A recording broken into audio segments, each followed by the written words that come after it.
नमस्कार, मैं सुमित रानोलिया आज आपके लिए लेके आया हूँ कॉलेज में एडमिशन के लिए ज़रूरी सूचना। जो बच्चे कॉलेज में एडमिशन लेना चाहते हैं बीए, बीकॉम, बीएससी, तो उनके लिए खबर आई है कि जो हायर एजुकेशन डिपार्टमेंट है, हरियाणा में एडमिशन की मैं बात कर रहा हूँ, हायर जो एजुकेशन डिपार्टमेंट है वो 12 अगस्त से लेके और 20 अगस्त तक बच्चों से ऑनलाइन फॉर्म अप्लाई करवाएगा। 12 अगस्त से आप कॉलेज के लिए अपना फॉर्म अप्लाई कर सकते हैं और इसकी लास्ट डेट 20 अगस्त तक रहेगी। 20 अगस्त तक आप फॉर्म अप्लाई कर सकते हैं। पहली जो मेरिट लिस्ट है वो 25 अगस्त को डिस्प्ले की जाएगी। अगर किसी बच्चे का नाम पहली मेरिट लिस्ट में आता है तो वो 25 अगस्त से लेके 28 अगस्त तक अपनी फ़ीस जमा करवा सकता है। जी हाँ, 25 अगस्त से लेके 28 अगस्त तक बच्चा अपनी फ़ीस जमा करवा सकता है जिसका नाम पहली मेरिट लिस्ट में आ जाएगा। जिसका नाम पहली मेरिट लिस्ट में नहीं आएगा उसके बाद दूसरी मेरिट लिस्ट डिस्प्ले की जाएगी जो कि 30 तारीख को डिस्प्ले की जाएगी, 30 अगस्त को।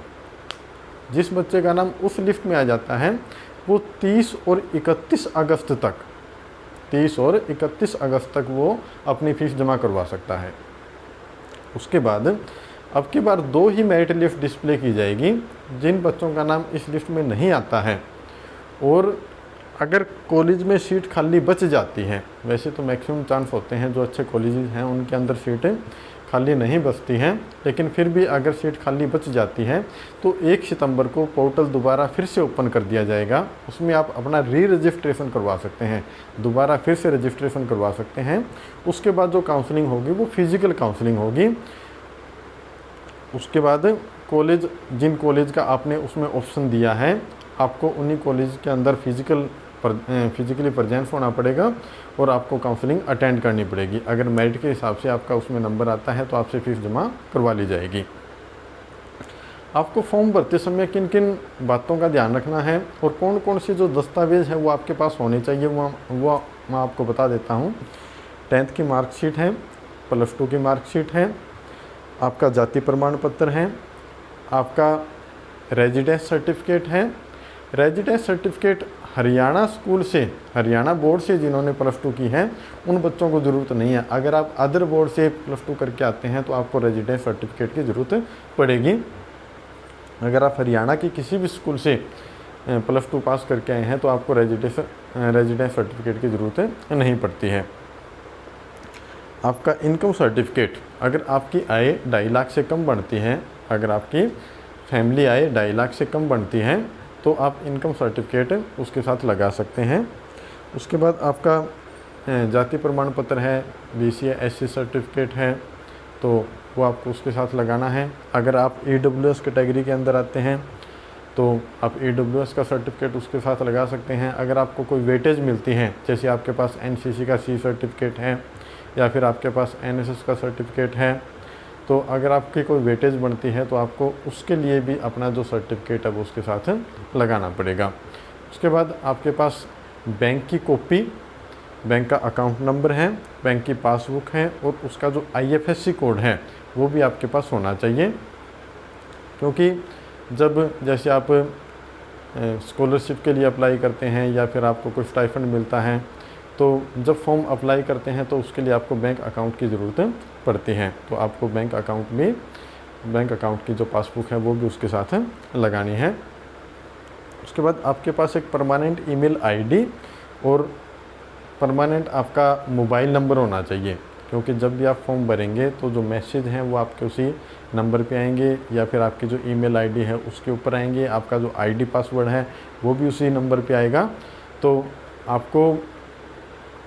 आपके पास जो ईमेल आईडी है और जो फ़ोन नंबर है वो परमानेंट होना चाहिए। अगर आप किसी और का उसमें नंबर दे देते हैं तो आपको असुविधा का सामना करना पड़ेगा। आपके ID पासवर्ड किसी और के पास चले जाएंगे या फिर जो भी मैसेजेस हायर एजुकेशन से आते हैं समय समय पे तो वो आप तक नहीं पहुंच पाएंगे, तो आपको उसके लिए असुविधा होगी।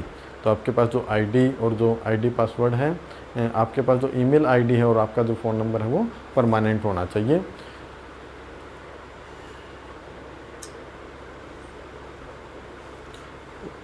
आपके पास फैमिली आईडी फैमिली आईडी भी होनी चाहिए, क्योंकि फॉर्म भरने के लिए हरियाणा सरकार ने हर जगह फैमिली आईडी को नेसेसरी कर दिया है। तो यहाँ कॉलेज के फॉर्म के लिए भी आपके पास है आपकी जो फैमिली आईडी है वो होनी चाहिए। उसके बाद आपका आधार कार्ड नंबर भी ज़रूरी है, तो आधार कार्ड भी आपके पास होना चाहिए।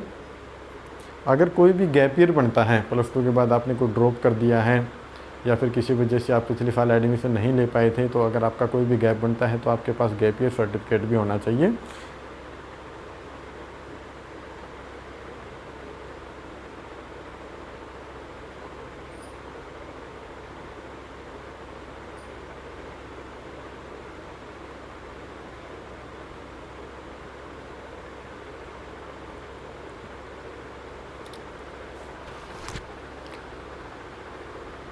और उसके बाद रहेगा आपका पासपोर्ट साइज़ फ़ोटो भी आपका जो लेटेस्ट पासपोर्ट साइज़ फ़ोटो है वो आपके पास हो, ताकि आप फॉर्म में लगा सकें। और जहाँ भी आपको ज़रूरत होगी, मतलब पासपोर्ट साइज़ फ़ोटो की आपको ज़रूरत पड़ेगी, तो वो भी आपके पास होने चाहिए। और किन किन बातों का आपको ध्यान रखना है, वो एक तो मेन बात यही है भी आपको जो आपकी ईमेल आईडी है और जो फ़ोन नंबर है वो आपका परमानेंट हो, और आपका जो फ़ोटो है वो रिसेंट होना चाहिए, अभी हाल ही में खिंचवाया हुआ ये ना हो भी आपने कोई पुराना फ़ोटो लगा दिया हो जिसके अंदर आपकी जो फेस है या फिर जो आपकी जो शक्ल है वो उसमें मैच ही ना करती हो, तो एडमिशन के टाइम पे आपको दिक्कत महसूस करनी पड़े या दिक्कत आए।